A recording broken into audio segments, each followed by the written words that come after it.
the pleasure to present to you Dr. Martin Luther King, Jr.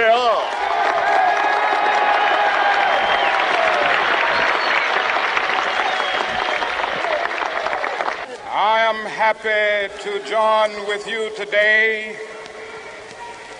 in what will go down in history as the greatest demonstration for freedom in the history of our nation.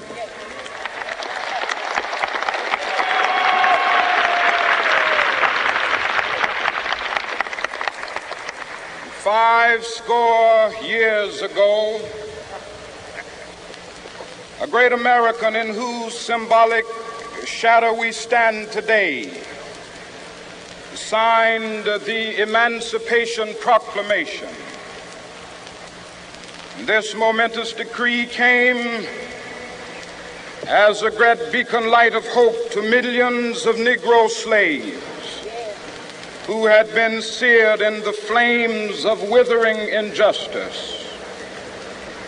It came as a joyous daybreak to end the long night of their captivity. But 100 years later, the Negro still is not free.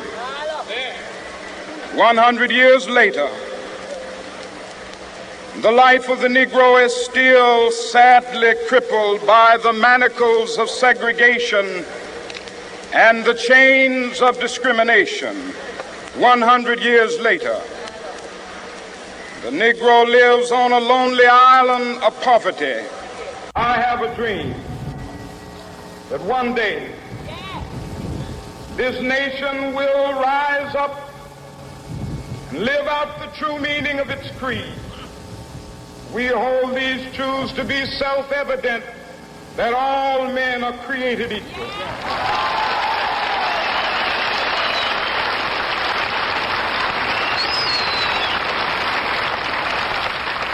I have a dream that one day on the red hills of Georgia, the sons of former slaves and the sons of former slave owners will they be able to sit down together at the table of brotherhood. I have a dream that one day, even the state of Mississippi, a state sweltering with the heat of injustice, sweltering with the heat of oppression, will be transformed into an oasis of freedom and justice. I have a dream. My four little children will one day live in a nation where they will not be judged by the color of their skin, but by the content of their character. I have a dream today.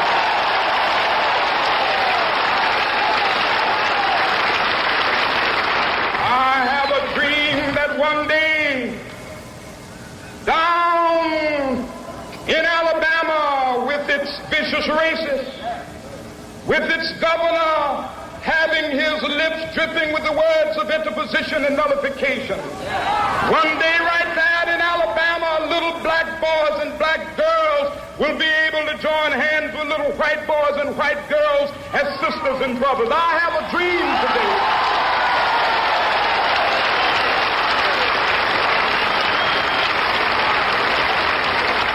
I have a dream that one day every valley shall be exalted, and every hill and mountain shall be made low. The rough places will be made plain, and the crooked places will be made straight, and the glory of the Lord shall be revealed, and all flesh shall see it together.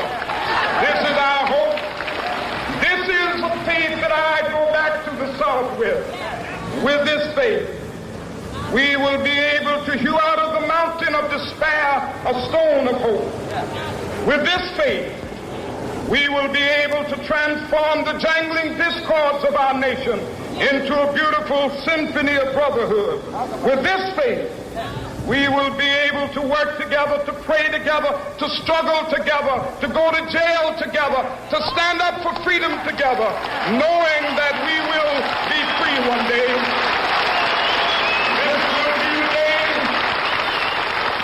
This will be the day when all of God to sing with new meaning, my country, tears of thee. Sweet land of liberty, of thee I sing. Land where my fathers died, land of the pilgrim's pride.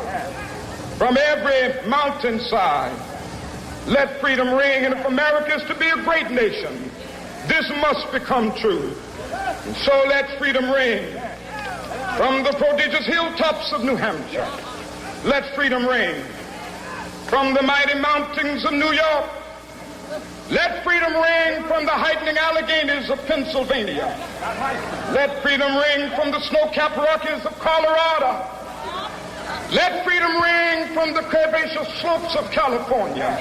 But not only that, let freedom ring from Stone Mountain of Georgia.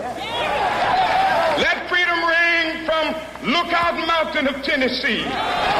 Let freedom ring from every hill and molehill of Mississippi, from every mountainside. Let freedom ring. And when it happens, when we allow freedom ring, when we let it ring from every village and every hamlet, from every state and every city, we will be able to speed up that day when all of God's children, black men and white men, Jews and Gentiles, Protestants and Catholics, will be able to join hands and sing in the words of the old Negro spiritual, free at last, thank God